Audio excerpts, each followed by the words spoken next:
No Chill Sports is an unapologetic, high-energy sports show where opinions fly fast and facts hit hard. The views and opinions expressed on this program are solely those of the hosts and guests, and do not necessarily reflect those of any affiliated networks, sponsors, or partners. Content may include passionate debates, bold predictions, and unfiltered takes that some viewers may find intense or controversial. Listener discretion is advised. If you're looking for chill, this ain't the place.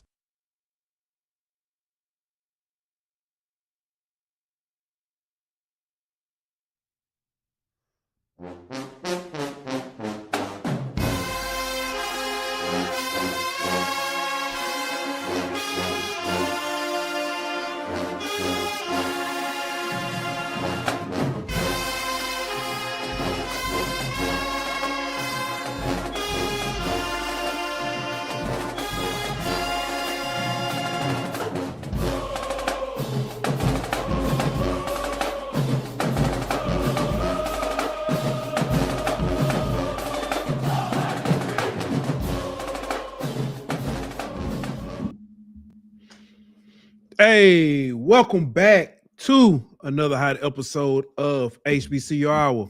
Well, the legacy lives loud and the culture takes center stage. From the gridiron to the hardwood, we shine a spotlight on the soul of black college sports. This ain't just coverage, it's a celebration. What's good with you, my boy? Man, I thought you said black colored sports for a second. I was finna say, man, what you done got written on your script over there? Yeah, I get tongue-tied. I asked the question at work today. I think you know. I already asked you. So we was talking. So who's the greatest athlete of all time?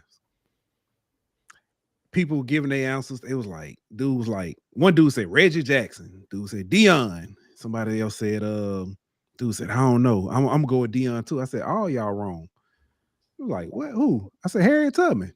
They looked at me crazy. I said, who got more yards than Harriet Tubman? Who got more yards than Harriet Tubman? She ain't never been caught. Never. Greatest athlete all the time. But man, we got a good one tonight. Looking forward to it. It ain't gonna be as spicy as I want it to be. One of our guests could make it, but we got somebody who's been starting trouble all day. I say all day. He start trouble every day. But looking forward to it. Let's go ahead and get to it, man. Let's give a shout out to our sponsors over at Dubby. Dubby is a powdered energy drink aimed at gamers, individuals seeking focus and energy. It's known for its clean ingredients, no jitters, and various flavors. Dubby is also available in a hydration formula for those needing electrolytes. Dubby achieves its smooth, effective focus with a high-end tasting experience while using no sugars, no fillers, no artificial colors or dyes.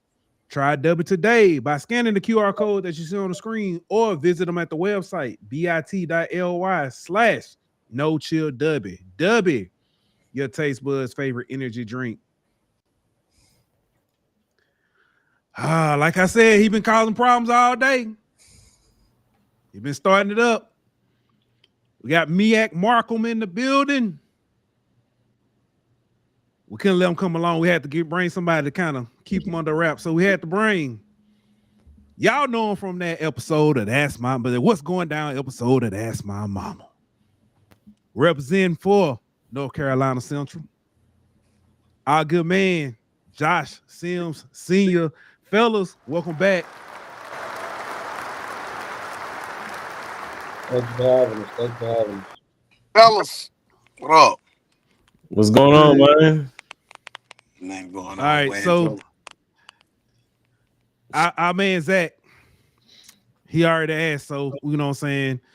We all know why y'all here. The attendance of the national championship. So when the MEAC gonna start a championship game, and what y'all gonna do about attendance? So for one, like this is what people gotta realize, it doesn't. One, you're not gonna get that many black people in the cold. I'm saying like when it's cold, brick, like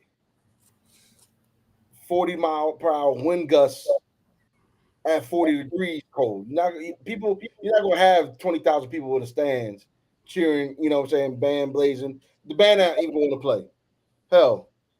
So that's one thing. Two, on top of that, like that's not the culture in the MEAC conference. Like the MEAC is about just, put your pants on, put your shoulder pads on, your best versus mine, lace them up, line them up. Here we go. Like that's it. Like it's that whole pageantry, that whole, oh my God, we got to see the band play. Oh my God, we got to see all the cues step and the alpha stroll, whatever. Like, no. They have Monday through Friday for that. Saturday, it's about playing some ball. All right, and that's all it's about. So you telling me that all the SWAC do is dance and stroll on Saturdays? Hell, look like church to me. It look like it might as well be Sunday at noon. You know what it sound like? You know what this sound like? If you don't want your Saturdays filled with dancing, that's what you saying. Come on, baby. with the fraternities all in front of the videos. Come on up to the Mid-Atlantic.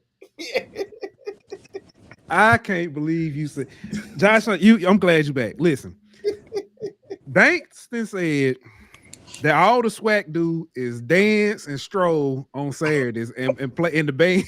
He said the MEAC is about football. And the SWAC. I just listen. I'm clipping that and I'm posting it. Hey, what's your at? We're gonna find out. I'm gonna tag you in it.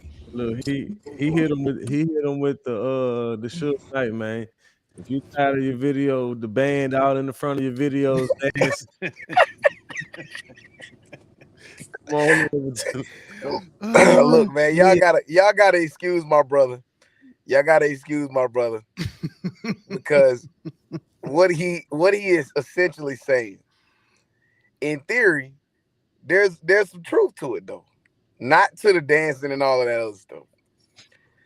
What we don't like to do in these parts of the Mid-Eastern Athletic Conference of HBCU football is we really don't spend a lot of time talking about attendance and band and who cooking the chicken in the parking lot and who making the sausage. And, you know what I mean? We just want to roll the football out and play ball for 60 minutes. Who wearing the wrong colored boots? Yeah, we really don't care too much to talk about all of those other things. But that aside, what we can say is without a shadow of a doubt, when it comes to HBCU football culture, the Southwestern Athletic Conference is the creme de la creme when it comes to culture, right? When you start talking about the pomp and circumstance of what happens on a game day, the excitement that's brought, the amount of people who show up to the game, purely just off the amount of people who show up to the games, it's not even a question, man. And I've played in that environment. I played against teams in that environment. I've been to games in those environments, and it really don't matter what school you're talking about. Every single school in the Southwestern Athletic Conference, from a cultural standpoint, man, they set the bar, man. It's not even close. They set the bar from a cultural standpoint, to how you walk into the stadium, the lead up, listening to the bands, man, seeing them beautiful sisters, beautiful brown sisters, and from all different shades in that southern atmosphere and environment, man, it's second to none. I personally believe that it is the best environment for you to play college football in, bar none. I'm talking about against all of them, SEC, ACC, Big Ten, all of them. Because you get a chance to see, if you go to any HBCU game in the SWAC on a Saturday afternoon and evening, and you get to see anywhere from 15 to 30,000 black people, man. People that look like you, all in the stands, shaking. I told y'all years ago, if I could, I wish I could bottle up how it felt seeing them doggone Alcorn fans striking them darn pom-poms. I mean, these folks, man, the culture is unmatched. Yeah. But let's dial back on the field though. I need you to understand something now. Okay, all of that is beautiful, and I admire it, and I love all of it. But when you roll that goddamn football out, you understand me? We don't care if it's 1, 10,000, or 50,000 in the stands. When it come to football, see, the religion of football is about all of the culture. You think about when you go to church ain't just about you going there and you pray. It's not just about, who can pray the best. Church is about culture. The reason why in the South they say football is a culture, why in the Southwestern Athletic Conference, they talk about football being a religion, it's because of all of the pomp and circumstance that goes along with it. It is as if you are going to church. Yeah. It is genuinely a cultural experience. I'm dead serious now. It is a cultural experience. But you roll that pigskin out. You put that pigskin. Hold on 1 second. I'm gonna finish it. I'm gonna let you do your thing. All right, go ahead. You put that pigskin on that kickoff tee, and that referee put his hand in the air, and he blows said whistle in the Mid-Eastern Athletic Conference. Now that we do that. We don't always show up. We don't always come in and participate. Our conference bands are probably some of the smallest bands in the country. We do not have we in the country. Some of our bands are smaller than your average OVC bands. We have what we would consider to be some glorified concert bands. If you was in high school and you had to take band as an elective, or you had to take music as an elective, you had to do a concert. And you was a part of the concert band. You were not a part of the marching band. In most of our institutions in the MEAC, we have glorified concert bands. And even those who are cousins who think that they got some sort of culture and what they have culturally don't match what they do on the football field, it don't balance out. So when you look at all of those things, the culture that comes from the Southwestern Athletic Conference, football is absolutely a religion because on a game day, it is a full cultural experience. But in between 60 minutes, in between the lines, from football on tee, with 15 minutes in the first quarter, to all zeros at the end of the fourth quarter, that is not even a question. We do that. That is what we do. We play football in this conference. Go ahead, be my fault, bro. I'll just, if I can simplify that church analogy, I feel like the SWAC is all about praise and worship. They'll give you, they'll go crazy for some damn praise. Sorry, for some daggone. I should have never said the church analogy. But when it comes to the amen, you hold that note. You hold that. Now it's time for the pastor to come up and read that sermon. They're not as much interested in that part, and that's what Christopher Duke. Most conferences are broke. We read the scripture. Zach said, except for Norfolk, and they ready to fight their own team and the opposing team. That's a truth. That's a fact. Always ready. Yeah. That's a fact. And Norfolk, let's not make no mistake about it. Norfolk is, without question, the best band in the conference. Without question, they ain't even close. Yeah. But Norfolk ain't the best football product in the conference. No, they're not. You see how they normally work? You very rarely get a time where the best team in the conference also has the best band, also has the best game day experience. Traditionally in the MEAC, if you got the best game day experience, it's because you having to overcompensate for something that you don't have in between the lines, or you may not have in your band. In the SWAC, you're more than likely gonna have 2 out of the 3. Good L word. You're gonna have 2 out of the 3 in the SWAC. In the MEAC, you probably gonna have 1 out of 3. If you're good at football, I'm telling you now, the best program in the MEAC the last 5 years has been the North Carolina Central Eagles. Our band, I don't mean no disrespect, but our band is atrocious. Okay? Come on, man. Man, y'all want me to keep it real. They said this show about keeping it real. HBCU Hour, we gonna keep it a buck. We gonna keep it a bean. We gonna keep it a bean, man. I'm tired of hearing the same songs. I've been around North Carolina Central my entire existence. My parents went to this school. My grandparents went here. I've been around this school my entire existence. We've been playing the same songs. Okay. No wrong, All right. professional. But you roll that football out, and you know them boys down in Greensboro, they know you get a 66 dropped on your head.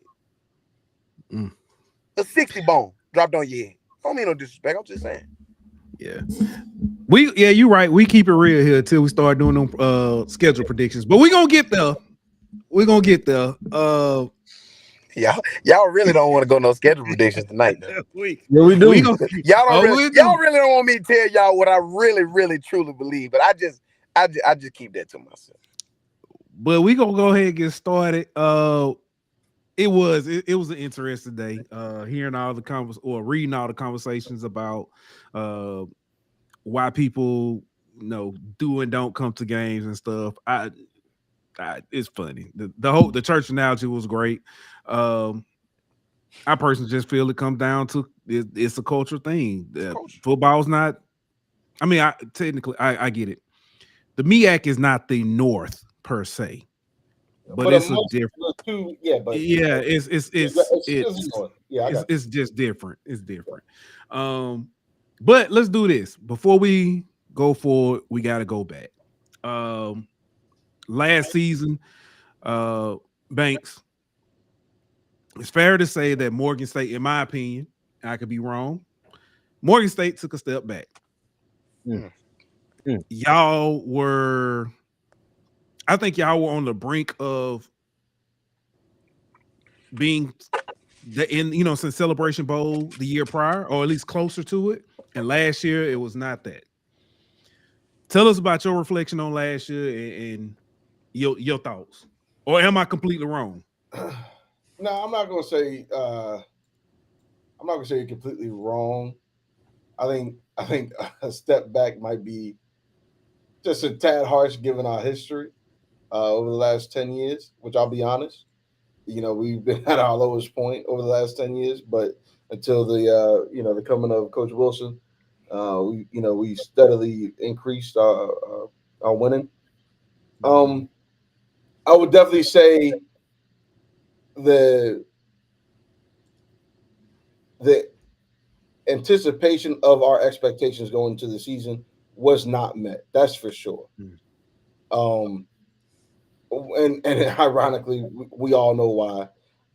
Failure at competent quarterback play severely hindered us. Also, the loss of, unfortunately, that season, Eric Hunter, All-American linebacker, that also somewhat hindered our linebacking core. Not somewhat, it severely did. I think you add those things into play. Then we kind of had several key injuries to that of like a Keith Jenkins, the starter running back early in the season, amongst others. It just ironically we had our first non-losing or winning season, if you say, in 10 years. But compared to what we wanted, which was either top 2 in the conference and or Celebration Bowl visit, that was not achieved. So by that definition, it wasn't a whole success. So I think we've addressed those issues. I think we got a way better quarterback room now, but last year's quarterback room, I mean, hell, our primary guy for the majority of the season is not playing NAIA ball. So to let you know who we had or the caliber of talent that we had at the quarterback position. I wasn't laughing at you, Banks. I was laughing at Lionel in the comments. He said, troll your. He said, who is facing PV in Atlanta? That's the question. I didn't know y'all was playing in the MEAC Flag Challenge. It's okay, Lionel. Y'all, I can tell you who will be facing PV in Atlanta is whoever y'all sitting next to. Yo, anyway, it's funny with Neil. No, man, them folks done beat us one time this century. Can't we stop this, y'all? I'm sorry. I know we talking about more. Who's Neil? Neil Guyan. Who's Neil Guy? Howard versus Central be a trophy rivalry. All right. How? Because they happen to have the biggest upset in their program's history by beating the number 7 team in the country. We were the number 7 team in the country. We got off the bus slipping, and they got us. That's fine.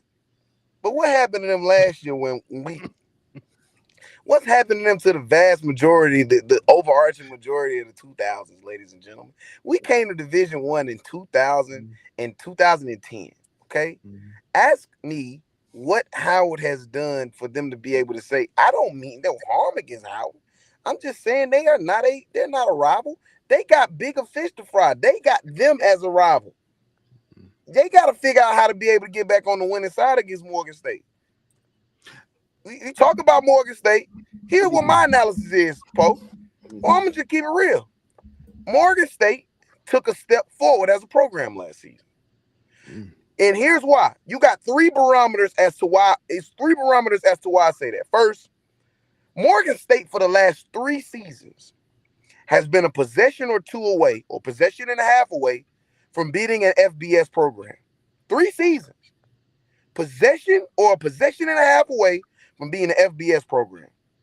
Even with all of the turmoil and the crap we get and we hear or they hear about their quarterback room, that quarterback room didn't keep them from being a possession or possession and a half away from beating the FBS program last year, the year before that, or the year before that. Damon Wilson is starting to, some of the players that we are now starting to see, the players that he's been able to go out and go recruit throughout the state of Maryland and through the greater DMV area, they are now starting to grow up. They're now starting to mature. And then the third part of that is their biggest Achilles heel, because I done seen this brother have to go to flat out war because of it. Their biggest Achilles heel was that no matter how much they were good, how good they were on defense, they could not get over the Howard hump. They couldn't. They were better than Howard the year before that. And was in a situation where they could have won and put themselves in the conversation against the Celebration Bowl. You really don't need to fell a little short. The year before that, if y'all remember, the year before that, all of us were surprised as to what happened because of how good that Morgan State defense was 2 seasons ago. So when you look at it from that perspective, it's very, very difficult. It's very, very difficult for me not to say that they took a step forward. Oh, and then you add on the fact that they had their first winning season in a decade since the last time they had a winning season was when this brother was suited up playing for them at Morgan State. The problem now, if we want to take a step back to take a step forward, the issue is going to come in this year. This is what we in the industry, all of us call a contract year for head coach Damon Wilson. I don't know if his contract is on the line or not. I'm just saying by the time you get to year 4, year 5, that's contract. Something for perception, for sure. Perceptively, it's a contract year. Yeah. If you don't make it happen in this season and take yet another step forward, may not be Celebration Bowl, but you most certainly need to finish second and put yourself in a position where the Morgan State faithful feel like we are 1 game away, 1 step away, a couple possessions away, a few bad calls away, a few penalties away. I think from being a conference champion. I think if you go, if you look at this past season, right, I think the most painfully staking game, if you could look at it, of course, was the South Carolina State game. You know, them putting up 50 on our home. I mean, even for that was a cold game, and you know, we still had several thousand people there, and like it was highly anticipated. Like it was like okay, and we laid an egg. I mean, well, we laid only 7, but the fact that we got a 50 burger put on us was demoralizing, to say the least. I'm not going to lie there. But what I can say is to pick yourself off the mat and to finish up that season by beating, you know, the school in DC and really spanking that ass for a full half. You know, God bless Damon Wilson, because if it was me, I would have put 70 on their head. But you know, he was gracious enough to call the dogs off at halftime. It showed that this team does have resiliency, and with the right QB play, right, which we saw that in that game, that offense can really take off. So, like I said, as we talk about, the outlook for next season, I could get a little bit more into that, but yeah, I just think the aspirations. I just think the aspirations are. I think the aspirations of every team in the conference has to be curtailed. Listen, you can only have one winner. And now in the Mid-Eastern Athletic Conference, and now in the Mid-Eastern Athletic Conference, we don't have co-champions anymore. Yeah. So you can only have genuinely one winner. I think what you saw down the stretch last season was it was a two-team race. It was a two-team race, and the difference between what the top two teams look like versus the middle two teams versus the bottom two teams, it was like night and day between all three categories. The two teams that were the worst two teams in the conference, they were unequivocally the worst two teams in the conference. Had no shot. That was Delaware State and Howard. They were the worst two teams in the conference. Had no shot. The middle two teams in the conference last year were Morgan State and Norfolk State. They were unequivocally, without question, the middle two teams in the conference. And then your top two teams in the conference were, without question, your top two teams in the conference. 3-point difference between North Carolina Central and South Carolina State. One possession or two possessions go a different way. You see the game go a different way. Both teams ended up well above 500 in the record books. And again, Morgan State, Norfolk State, right there at 500, right above 500. Right. So when you look at it, you have to look at football. For those who are watching, you have to look at football in the end product as a total product of the season. You can't just look at it in a siloed position and want to pinpoint one game or two games. That's what people who don't know the game do. You look at it one game and you say, okay, that's what the team really is. No, you look at it from the total season perspective and you break down, well, did this team get better? Did we see this team fall on the mat and get themselves back up? Did we see this team make any progression on one side of the ball versus the other? Did they stay the same on one side? Did they regress? How much of an impact did special teams have as the season went along? When you look at Morgan State and Norfolk State in particular last season, they are both poised to make a jump. That is a long shot of a difference than coming from being the bottom two teams and thinking you're going to jump up into the highest category of the conference. That is not realistic. It doesn't happen very often anywhere. So I think a lot of people, and I want to know I get that. Every year there's been talks of like whoever's in 5th or 6th place in our conference could become like a true contender, and it's like no, you gotta have pieces of play for that to really be like that, because those tiers that he did mention is true. Us playing, whether it was Central or South Carolina State, there was always either in certain positions or just in totality of the team where you could see, okay, this is what a contender, what a true championship contender looks like versus, yeah, you're a solid team, but you're not there yet. And when we played both of those schools, you could see that full stop. And ironically, you could also see it in the game versus Norfolk that when we played them. I think that was the overtime game. That was amazing. But like, we dropped almost 40 points in that game, but we almost gave up 40 points, right? So like it was the battle of the mids, if you really want to be honest. And that kind of does in a microcosm of the sense tell the whole story of the conference. Yeah. So we talked Morgan. Let's switch to Central. Central went 8-3 last year. Your two losses, well, two of your three losses were North Carolina and Elon. And then you lost to South Carolina State. This will be the second year where North Carolina Central was literally probably record-wise looked like the best team in the conference, but they had that one blemish that kept them out of the Celebration Bowl. Yeah. Your reflection on last season and how you feel about Central. Paul, I've been saying this all off season is we got business to take care of. We got to determine who we're going to be. So you say 2, but this is 4 seasons in a row. 4 seasons in a row. Trey Oliver's second year in the Mid-Eastern Athletic Conference, lost 1 game to South Carolina State. Last minute touchdown to South Carolina State. Second year in the league, lost 1 game, South Carolina State. Found a way to be able to get back. I'm sorry, third year in the league, my fault, but second season, found a way to get back in position, and we found a way to be in the Celebration Bowl. Third year, same situation. We lose to Howard. Fourth year, same situation. We lose to South Carolina State. We've got to figure out what our identity is going to be. We are world beaters. There's no other team in the conference that has been perennial top 25 program the last 5 years other than North Carolina Central. There's only one other HBCU that's been in the FCS top 25 consecutively in the last 4 years, and that's Jackson State. And they had a year where they were out, the TC's first year. So there hasn't been a single HBCU that every single year for the last 4 years has made an appearance in the FCS top 25 other than North Carolina Central. We continuously go beat up on CAA schools.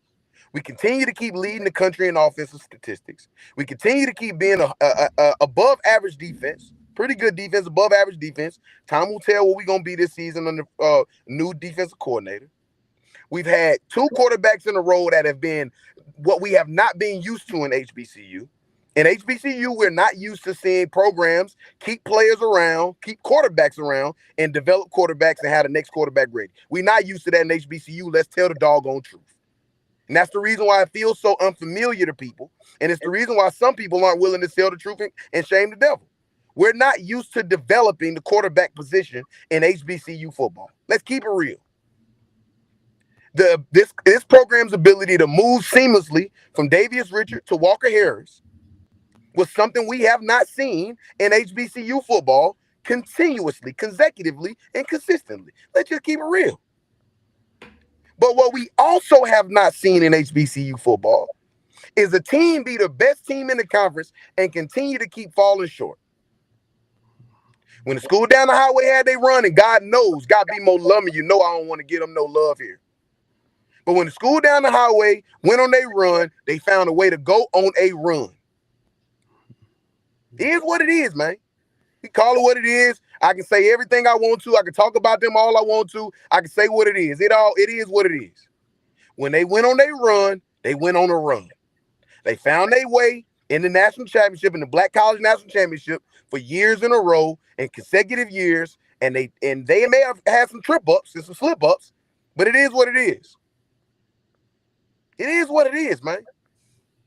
Jackson State have found themselves consecutively and continuously in the big game. It is what it is, man.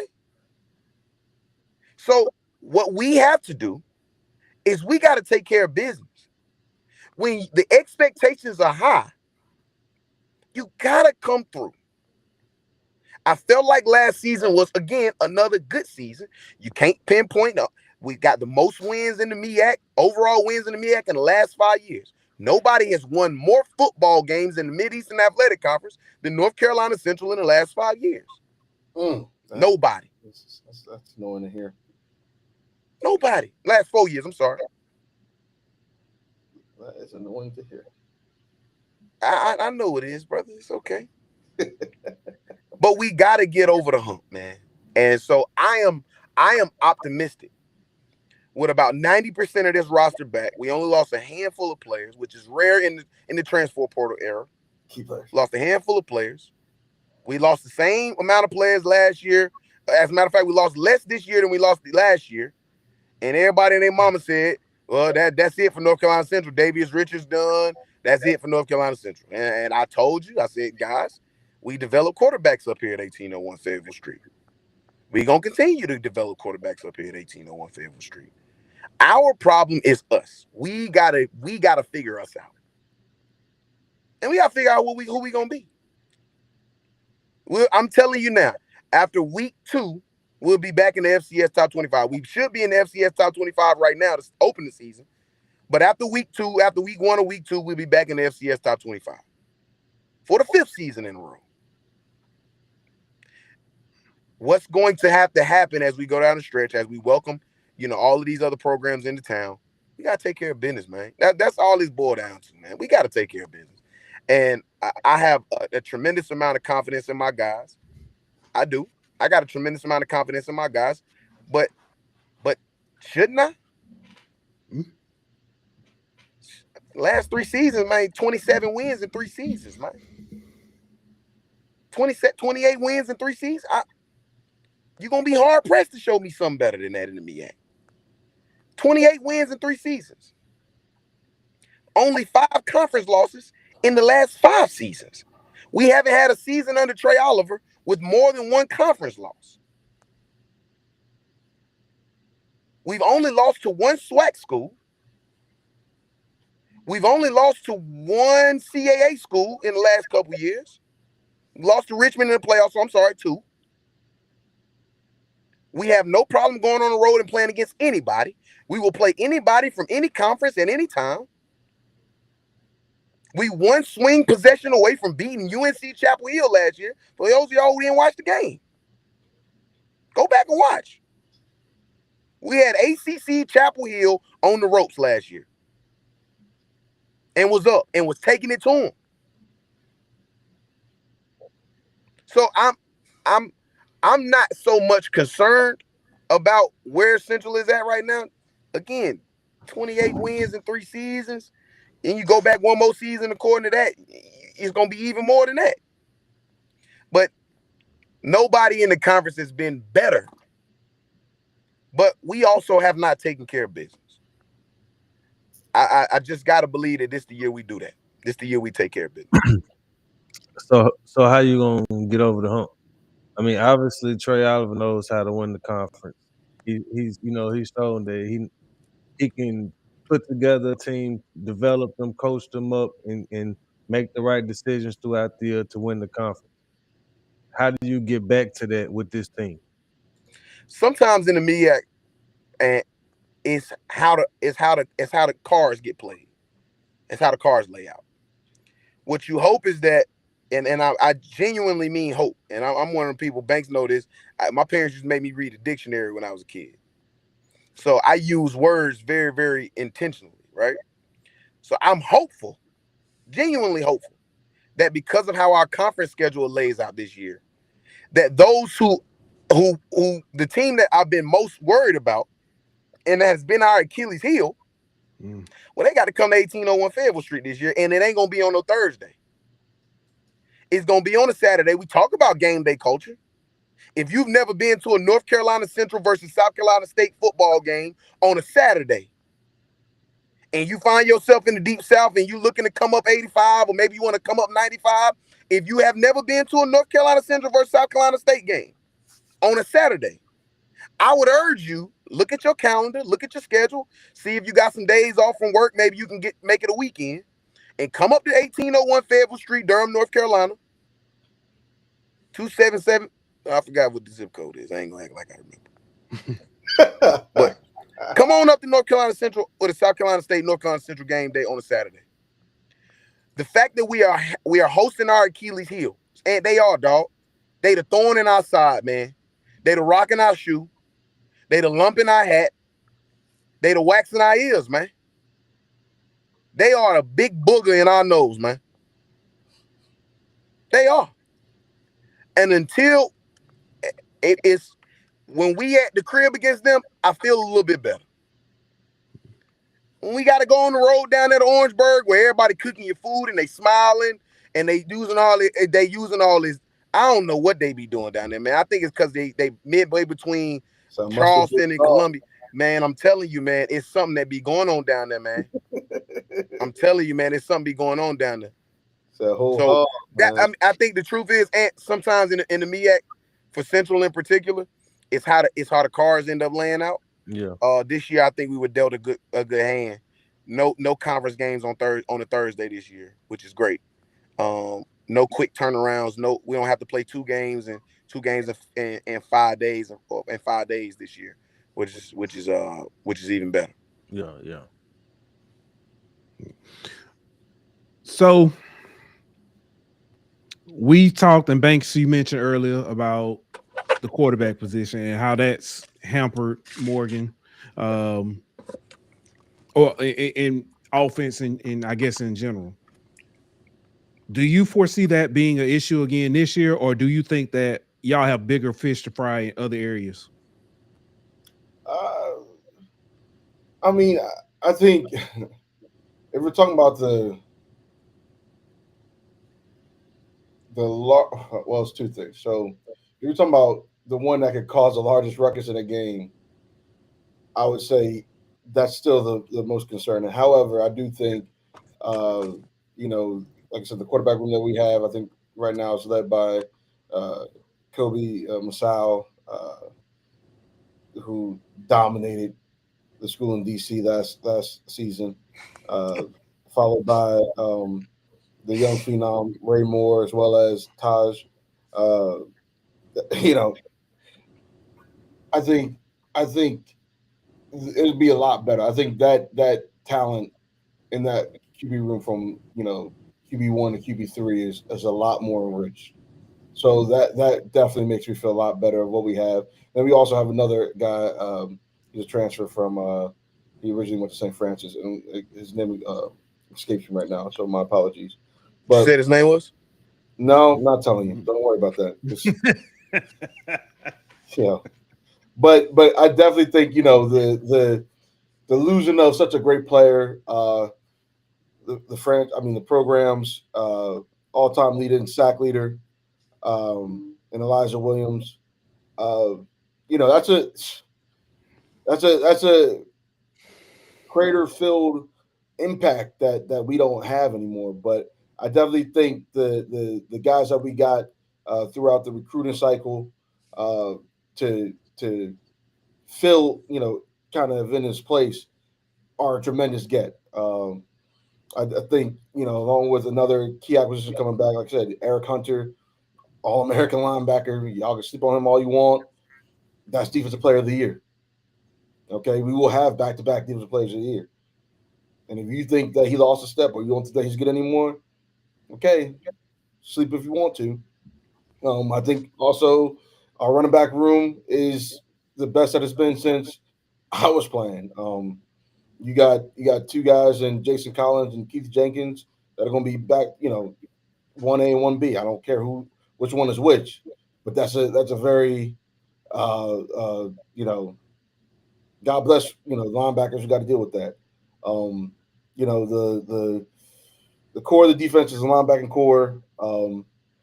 We signed three-star defensive end from Arkansas State. I am not telling the name. I'm not telling the name, but he looks dangerous. All right. Like I said, our defensive interior I think is going to be stout.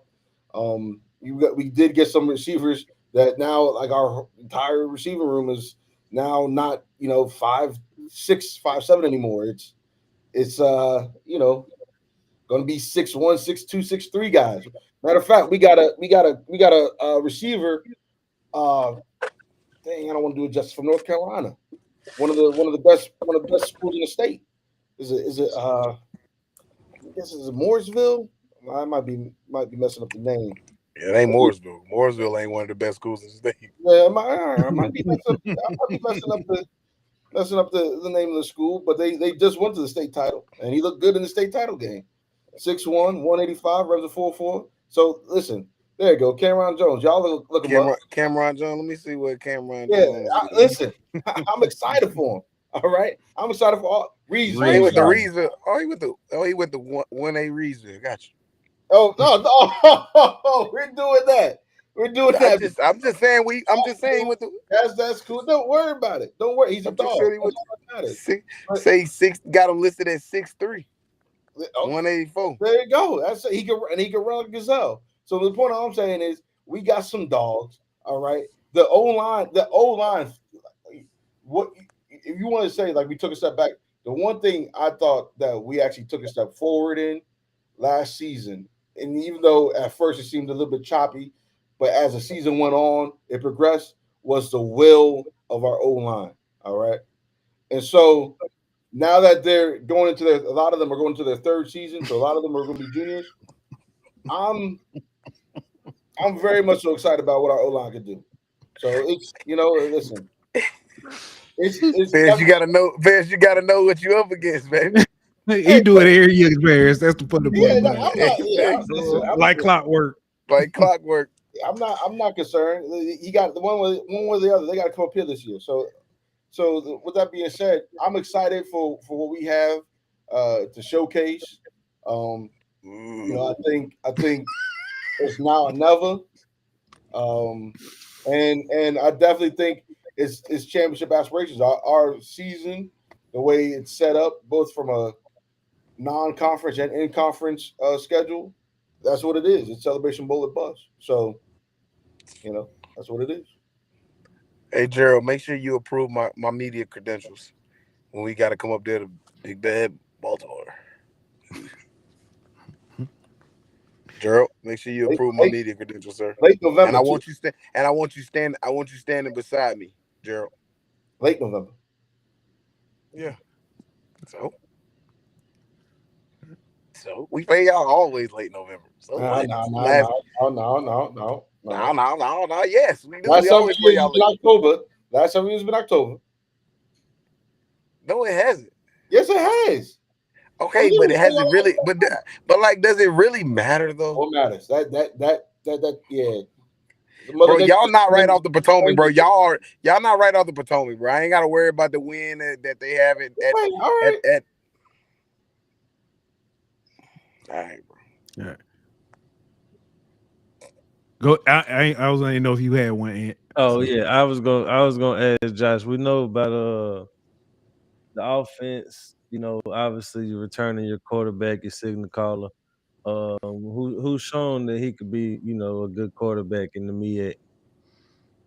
What's the other side of the ball looking like, and what areas of concern, if any, do you have on that side?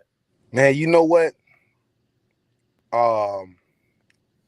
Spring ball is not a real great gauge of spring ball is not a real great gauge of how good a team will or will not be. Specifically on the offensive side of the ball, spring ball, because you've been practicing against each other so much, you know each other's signals, you know what to call. You kind of know situationally what the offensive coordinator gonna call. So I want to make sure I start with that caveat. I want to start with the caveat that spring ball is not a great indicator as to what a defense will look like. But I just want to say this. Y'all boys gonna have a hard time scoring against this defense. When I tell you, from the front to the back end, these, man, they hungry. And sometimes what you need, unfortunately, is a fresh voice, a new voice in the room, so that you don't become stagnant and you don't become satisfied with small trinkets and trophies, specifically on the defensive side of the ball. When it comes to this, because Gerald has been, listen, Gerald is a current employee of Morgan State University. He has to say that. Gerald has been wrong a few times, though. And this year, what he better hope, what he better pray, is that what I heard Damon Wilson said, he better hope and pray I don't go tell Trey Oliver what Damon Wilson said. He better hope I don't go tell these young hyenas we got in that back end. He better hope I don't tell them what Damon Wilson said. He better hope that I don't go tell this linebacking core that's bringing back just about everybody with all that speed. He better hope I don't go tell this defensive line when we got all of our depth coming back. But you see what happens sometimes is I like to know about the future. I like to know what you brought in through recruiting. I like to know what you got in through the transfer. I don't care too much about what you lost, because they gone. They gone. They can't play no more. I'm not concerned about what you lost as much as I'm concerned about what did you replace them with. And what we know without question is going to be yet again another year. And mark my words on this now, Poe. And mark my words on this now. This is going to be yet another year where Markham Banks and Gerald Huggins will say that some particular person, not name the person that they think is going to be the person that's going to beat them. Mark my words. Mark my words. They're going to pinpoint one particular person that beats them instead of being able to say that they. I like my youngest to have some extra motivation, Paris. I like my youngest to have some extra motivation. We looking for billboard. We're looking for bulletin board material. Oh, you best believe I'm gonna go tell him. You best believe I'm gonna go tell him. Because these brothers, they just don't want to accept the fact that they can't beat us. Oh. Oh. Oh. Okay. Well, since I'm saying something wrong, since I'm saying something out the way, we was on this show this time last year. By the way, hold on. Hold on, wait. I gotta make sure I say this because this happens on this show every year. This is now become a tradition. Go ahead. This hurts so bad here because, like, the former player in me, when I think of North Carolina Central, I think of great people, great women. We should have been 3-1 against them, right? Like this whole should have been. We don't talk about should have been. I'm just go ahead. I want to make sure I say. I want to make sure I say this. God.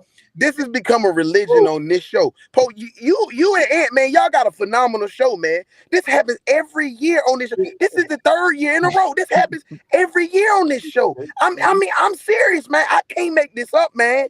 I'm serious. This happens every year on this show. I try to be diplomatic here. They will say, I just want to make sure I say this. They will say, Doc, if that's the case, ask your school what happened last time. Y'all, okay. I just want to make sure I put it out there because we ain't bit more worried about nobody in the Southwestern Athletic Conference. Let's make sure we put that out there clear. Okay? And if you don't believe me, ask Southern the day after we play them in the MEAC Challenge. If we give a John Brown about anything. I seen my head coach go on a national tour last year talking to all alum and say exactly what he was going to do to Alabama State. And I got BMO love me if he didn't do exactly what he said he was going to do. Southern and FAMU, y'all got a date. All this culture talk and all these attendances, that's all beautiful. That's so cute. That's so cute. Y'all got the bands and the cookies and the people in the stands. Y'all got the food cooking. It gonna be so cute. But watch what happens when we got to roll that football out. Because we don't take too kindly for y'all Southwest, y'all swackers. We don't take too kindly to the words y'all be saying to everybody else in the MEAC. Y'all can talk to them like that. Y'all can't talk to us like that. Y'all can talk to them like that. That's how y'all do them. Them Howards and Norfolk States and all that. Y'all can talk to them like that. I ain't talking about Baton Rouge Tech. I'm talking about your school. Ask what happened last time we seen your school. Ooh. I'm just telling you now. So, but back to what I was saying. On y'all show, y'all got a great show, brothers. Y'all got a phenomenal show. And on y'all show, every year, we get here, and exactly what happens when we get to the season is predicted on this show. Ain't no Davius Rich. Y'all remember that on the show last year? Me, you, it was all of us. We had Eric on here. Baxter, ain't no Davius Rich. We ain't got to worry about that. Ain't no Davius Rich. This time it's going to be ain't no Jamari Taylor. I didn't say that. No. I'm saying this time it's going to be ain't no Jamari Taylor. We don't know that. Y'all let y'all have whatever. Ain't no ancient history. No, you can't forget. Ain't no ancient history. That was how Southern irrelevant. How Southern irrelevant, and they was in the doggone championship game last year. Conference championship game last year, wasn't it? Yeah. They not irrelevant. Paris, we want it too. For y'all's sake, we want it. That ain't happening. Troy, he's a FAMU guy. He said, bet your eyebrow. Who, me? Yeah. I bet both of them. And Troy, because we know you're a little older. If you still got eyebrows, all right. We let's bet them both. Let's bet on both. David, we don't mention anything with the letter W. David, you better not say nothing with the word W. I'm talking about don't say women, don't say wiffle ball, don't say Washtica, don't say Worcestershire sauce, don't say nothing with the letter W. You understand me? Yeah. Hey, I do want to because I feel a little messy. Dave almost said 6 wins when he was on here the other day. I'm just saying, I'm throwing it out there. He want to say that. He want to say that so bad, man. He didn't. He want to. He almost did, but he didn't. Want to. Dave is afraid to jump out there and say 9 wins on this show again. What did he say? If he said anything over 2, he lying. He a bold-faced anything liar. over 2 is if he say anything over 2, he a bold-faced liar. The truth ain't in him. You understand me? I don't think they don't got no Division II schools on their schedule this year. No, they don't. They got 4 and 8. He got 4 and 8. Oh hell no. No. Who the 4 wins? I forgot. I had to go back. Y'all go back and watch the show. I'm gonna go back and watch the show because if he even acted like he was gonna say the number 6. They have not won a conference game. You did. If he even acted like he said the number 6, I'm putting him on the Summer Jam stage. You understand? No, listen, the funny part about it, I said, I told him, I said we play by spades rule. 2 possums is a book. Oh, he said they got 2 possible wins.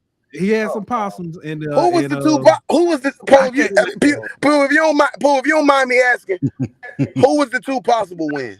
I can't remember who it was. One of them. Don't do this. Don't do this. You remember? I'm about to go back. Don't do that. Don't do that. Don't do. I wasn't here, man. Oh, don't do that. Y'all gonna do this for Dave?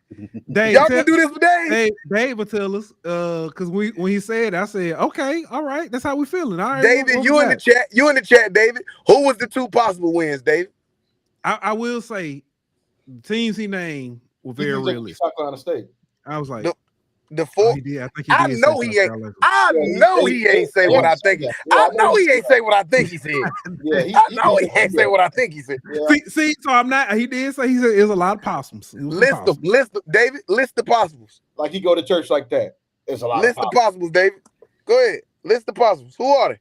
He did come back and say at most 4 though. I just want to make sure you ain't. I want to make sure you ain't say what you. I think you said. I told him. I did tell him. I said that. I'm gonna tell Banks what you said. I'm gonna tell him how many wins you got. I need to. I'm trying to figure out where the 4 at. Cocaine's a hell of a drug. Hey, parents. I don't want to speculate, parents, but I'm starting to think that this brother was really talking about beat the Negroes. The possibles was the blacks. The possibles was the blacks. The blacks. They played 3, 4. They played 4 black schools on here. Oh, those the 4. Hold up now. They played 4 black schools on here. Is that the W's that he said? Them Negroes. Man, hold on, man. Let me make sure they got 4 black schools on this schedule, man. I know this brother didn't say. I know he didn't. No, he didn't do that. I think it was Tennessee State. I think Tennessee State was one. That's a black school. South Carolina State. Black school. That's another black school. Yeah. Okay. Hampton. No, I ain't talking about the possibles. Dave, I ain't talking about the possibles. I'm talking about the 4 wins you guaranteed. They better not have been all black schools. Yeah, I think it might have been. I ain't catch on to that. No, he did say Maine. That's right. He said Maine was a win. Oh, Maine's a 4th. Okay, but hold on, wait. Tennessee State, South Carolina State, Maine. I ain't heard the 4th one. What's the 4th one? Hampton. Oh, Hampton. All right. That brother ain't lost his mind. Okay. All right, cool. Yeah, I respect that. I do. I think they're gonna beat Tennessee State. You're gonna have to show me.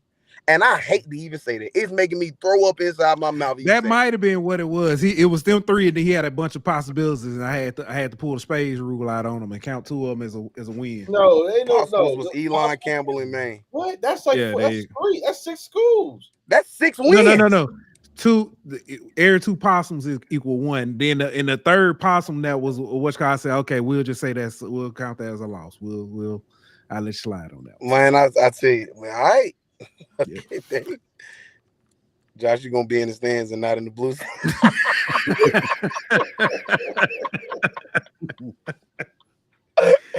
gonna revoke my media badge, dog.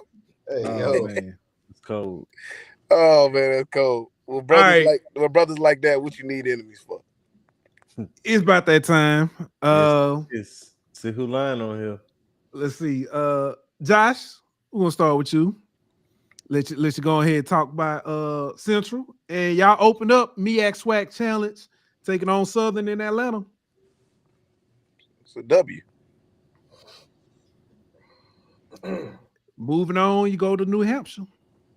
No, I'm sorry. You welcome New Hampshire. Yeah, we welcome. So they come into the other Durham.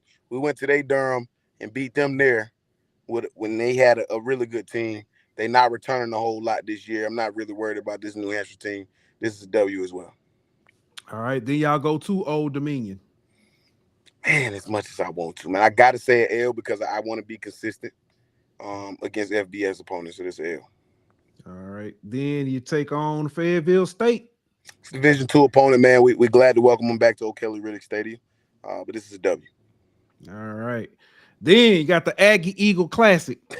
I got in trouble because I said I called the Eagle Aggie Classic. Well, that's what it's called. It's called the Eagle Aggie Classic. It's called the Eagle Aggie Classic. It ain't called no Aggie Eagle Classic.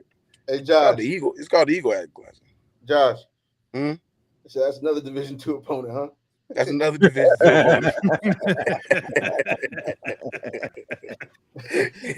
That's a dub, man. That's a dub. Ooh, hold on, because Johnny he got a lot to say. He be wanting to get off his chest. He sent them super chats. He said North Carolina Central is Morgan's daddy. A66 GIE. The Aggies. The Aggies. He put the 66 in for the G. Yeah. Trying to get child support. No see, Johnny.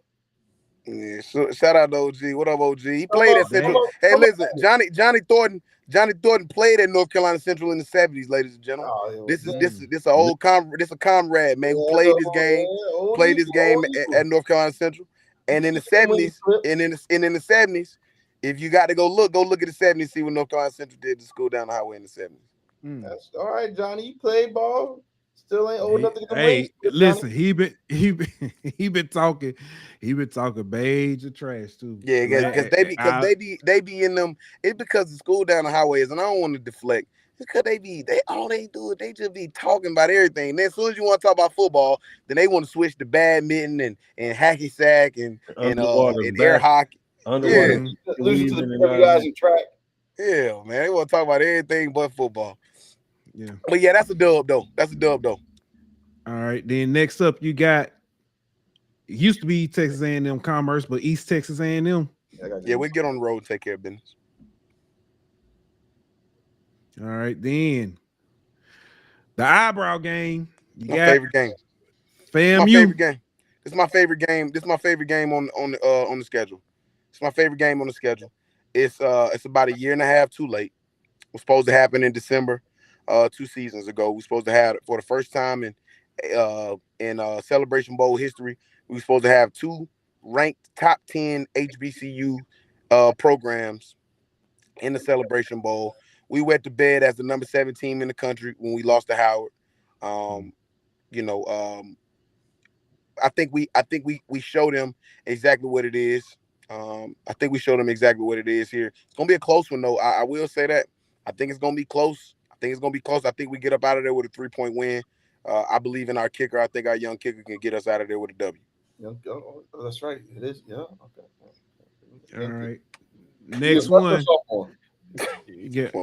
Well, man, welcome. Hey, Deshaun Jackson, welcome to the MEAC, brother. Yeah. We get ready to welcome you to the MEAC. We're gonna welcome you smoothly into the MEAC. We'll see you soon. Welcome you in the MEAC. Like that. And it's homecoming too, by the way, y'all.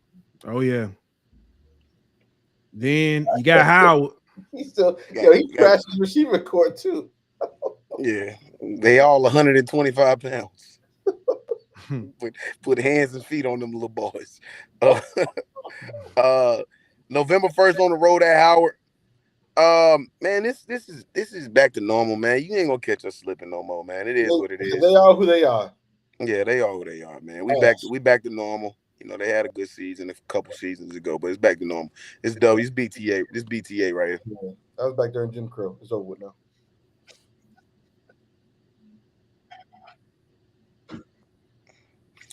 Norfolk State also let Michael Vick welcome him to the conference.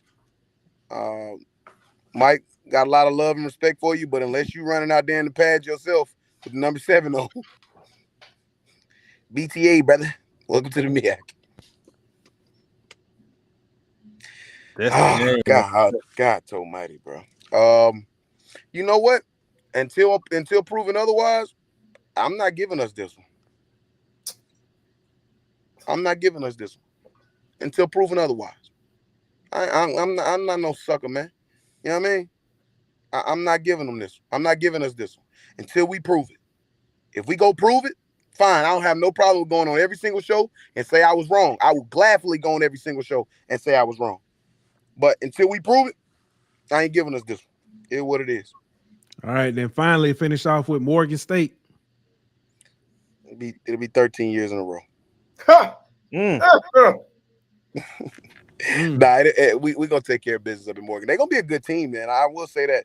Morgan, I personally have Morgan finishing second in the conference this year.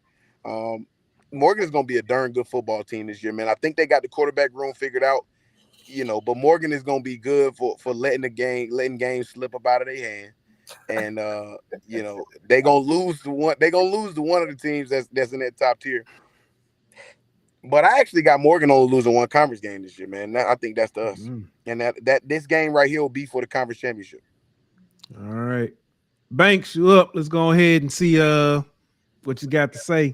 Oh, hold on. Let me go back before I do that. If I calculate that correct, was that 10-2? That water gonna stop working. Yeah, that's 10-2. All right, 10-2. All right. Next up, we got Morgan State. Yeah, Gerald's stupid. Taking on South Alabama, Hancock Whitney. I'll tell you this. We had a quarterback last year, and we was in a hell of a game against Ohio, who won the Mid-American Conference last year, who the previous week before we played them, played that South Alabama team, and just, I think, dropped like 250 rushing yards on them. Just Banks, don't set yourself up like that. Listen, as somebody who is very familiar with this team, go ahead. I'll let you do it. Ladies and gentlemen, if you wonder who lying, Josh sound very realistic. If you wonder who lying, we've got to that portion of the show. Go ahead, man. This game is going to be a very close game. It's going to be a very close game. But I do got us losing, unfortunately. Okay. It's going to be a one-possession game. I feel it. Okay. And I'll be pissed off again. So, go nickel. For the 4th year in a row, boy. All right. Gerald said, I'm the director of everything. Lock that damn gate. Lock the gates. Y'all ain't gonna let us out, G. All right. Next, y'all got y'all crosstown rival. That's right. Townsend. That's a win. Excuse me? Yeah, that's a win. Okay. All right. Next, you're taking on Toledo. That's a loss. I was about to say, boy. Nah, Toledo's a solid team. That's a Hey, listen, did y'all see Ann Face winning? I'm very realistic. Like this schedule is a very not conference wise. Hey, you stupid, bro. Hey, I was wondering, dog. Hey, Ann Face, bro. Did y'all see Ann Face, bro? That don't matter. And it was 09, but that don't matter. Ain't you a fool, bro? All right, next up, y'all take on Central State. Yeah, that's a win. We couldn't find a team. Man, these dude got 2 D2 games in a row, bro. Come on, bro. They trying to win it. Hold on. Come on, bro. Hold on. UAPB backed out of this one. There's another week. So what, bro? Figure it out with somebody else. You back out too? Now figure it. Yeah, bro. Figure it out, bro. What? Come on, bro. So Morgan's going for the SIAC championship in this one. They take on.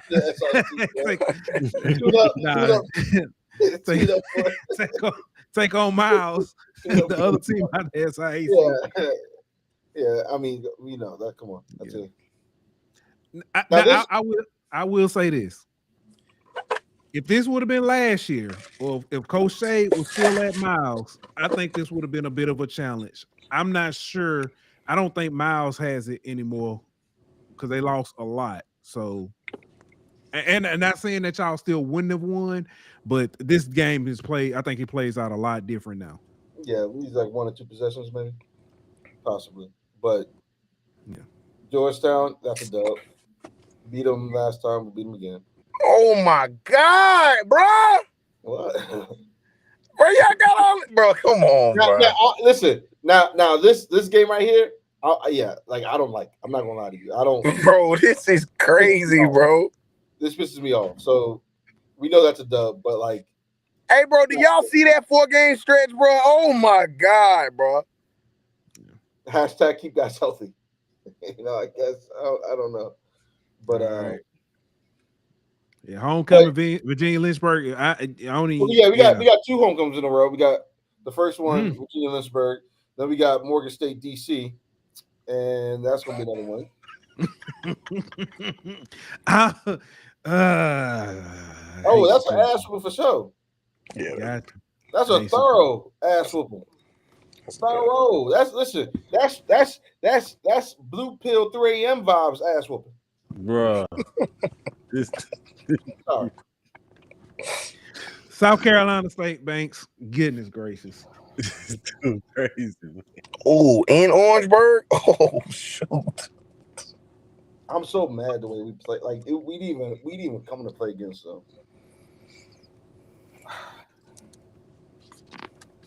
I think it's a loss, honestly. I don't like to say it, but I think it's a loss.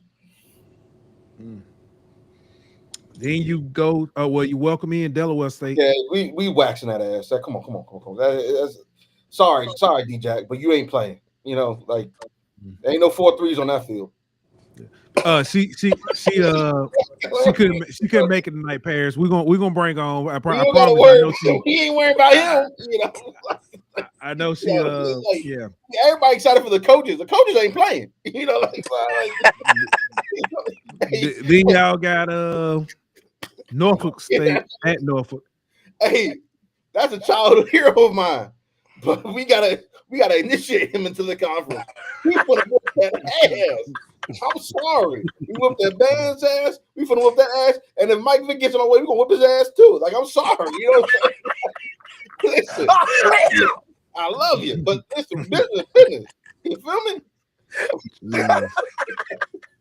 All right. Last up, you got Central. Banks, listen, Banks. This is a safe space. If you need, we can mute Josh if you need us to. I'll mute myself. Last time they played here, it was when they had John Henry on that squad. And he willed that team to a win. I mean, we also gave it up because we had poor quarterback play, but that ain't this time. And that ain't then. I got us winning. All right. That's it. So what's that? Man, you can't just skip that, man. Somebody lying, dog. I'm not lying. Somebody lying, dog. I got somebody on the show line because both of y'all. That's how I feel. I'm not lying. I count 9-3. Is that my mouth right? 9-3. Is that right? Yeah. Yeah, them silly rabbits playing against three So not. So for real, Like you can't count some of those games. Like that's why I always say, come on, VUL. I'm a realist. I'm a realist. VUL, Miles. Hey, Gerald. Listen, I know. Gerald said Hey, break. Gerald. No, Carolina has no ice. Hey, Gerald, make sure you turn that locker room temperature all the way up. Like, listen, Hey, It's gonna be late November. We're gonna want the locker room temperature up you anyway. know what? Keep it cold then. Don't turn it on at all. Let the I wind. like what Josh said. He told him to lock the gate. All I see is Josh walking around like Mr. Clark. What he doing? Get them chains Get the off chains the out door. get the chains out the Get doors, them Mr. chains Mr. Sam. Get the chains out the doors, Mr. Sam. That's it.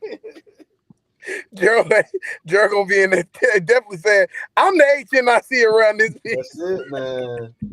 But you know what? Oh Though? man. That It's gonna be a good game though. It's gonna be a good game. It's gonna be for the conference championship for sure. Yeah, I do agree with that. One way or I the think other. it's gonna be for the conference championship.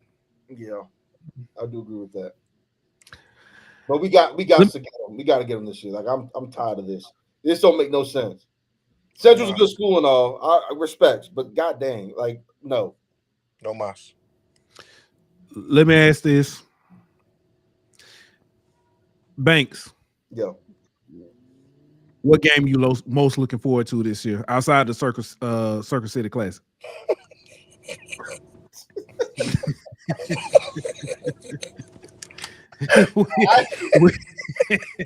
Which game will y'all schedule you? I'm not gonna lie, like for real. I love my Morgan people, but like who the hell scheduled that one? Like come on, fam, what we doing? But my two games, one is like football purists, for real, is football purist game is of course final game of the season against Central. Like that's to me like okay, who are you as a program? Where are you at? But I think the most forward-looking game because like I was about to say something crazy. Well, you know what? No, I'm not gonna say it. But like I'm gonna feel like some notable alum before he got sent to jail is now in court. It's our homecoming in DC. You know what I'm saying? It's gonna be the yo to the mo. Like that's listen. We about to get partying. From the 11th to the 25th. That's all of us. You know what I'm saying? So we gonna run the DMV. We gonna run all of Baltimore. Matter of fact, we gonna control traffic. How about that? So that's what I'm looking forward to. Is for those 2 weeks running the 295 corridor. Josh, what about you? What game you most looking forward to? Yeah, I mean, I got two. I got two as well. That Florida A&M game, man, I'm excited about it, man. I really am, man. Just because it's a year and a half too late, and they came in our backyard and got two of our coaches, and that's fine. When you got a winning program, that's what happens. Ain't nobody looking for coaches from the school down the highway. I'll tell you that. So we rather be sought after. We know we can get other guys. They might have got a phone call. My fault. Wifey calling. My bad. Yeah. But yeah, Florida A&M, and man, I am. I'm looking forward to welcoming South Carolina State back in town on a Saturday, man. We haven't played on Saturday in forever, man. That's a terrible game. Yeah, man, and I'm tired of playing them on Thursdays. Last year we played them for Halloween, man. I'm just tired of it, man. So I'm glad we got them back on Saturday. I'm glad that we the place that's gonna host them on Saturday. This time, and so to get that right. But let's not make no mistake about it, man. If you're a football purist and you love the game of football, you're gonna want to look at that game last week of the season. If you really, really genuinely love the game of football, you love how coaches coach it up. You love seeing guys go at it for 4 quarters. You love seeing, offensive linemen try to punish defensive linemen try to punish offensive linemen, running backs try to just get to that extra level. Receivers just try to create separation. DBs try to put hands on receivers. You love seeing big hits. You love seeing big tackles. You love seeing big blocks. You love seeing that offensive guard go to the next level. Chip off that edge and go to the next level, and pulling guards and pulling tackles. And you love buck sweeps, and you love quick screens that go for 30, 40 yards. You like quick slants. You like, you don't like pretty football. If you like flat out old school physical football, defensive games that call the game, you're gonna want to make sure you tuned into that last game of the season for sure. Last 2 years, I think that game's probably been amongst the top 2 or 3 games, without question. Most physical game in the conference for sure. And you got anything before we Nah, let them go? I'm good, man. Well, fellas, appreciate y'all for coming through as always. Like I said, and Paris asked about Erica. She couldn't make it tonight, unfortunately. I don't know if we would have been able to even complete the show. That whole damn program can't make it. Unfortunately, that's it. That's who they always been. They can't make program. they just losers. Sorry. We didn't take Bangers. We didn't take Bangers, and Bangers was the best coach you had on the staff. He ain't had nothing to do with Coach Brown. Man, you know what, Venice, y'all suck in football. How about that? All right. We want to talk about badminton and tiddlywink and all that, then we'll start talking to y'all. When we start talking about football in the gridiron, we start talking about football, we not talking about y'all. So this is a good question, and I just get y'all opinion on. Banks, if Morgan was to make it to Atlanta, which team you think y'all playing in the SWAC? Which team we think we're playing? Ain't no question. I mean, as right now, it's I think Jackson State's the creme de la creme of the SWAC. I mean, from a roster construction, I don't think there's maybe that, but I'm also anticipating if that happens, PV was to make it. Like Jackson State had an injury riddled season, and there's some turmoil along the way. Like a lot of bad will have to happen. So I would say Jackson 1, PV 2nd. Then it's a split the Keys family 2nd.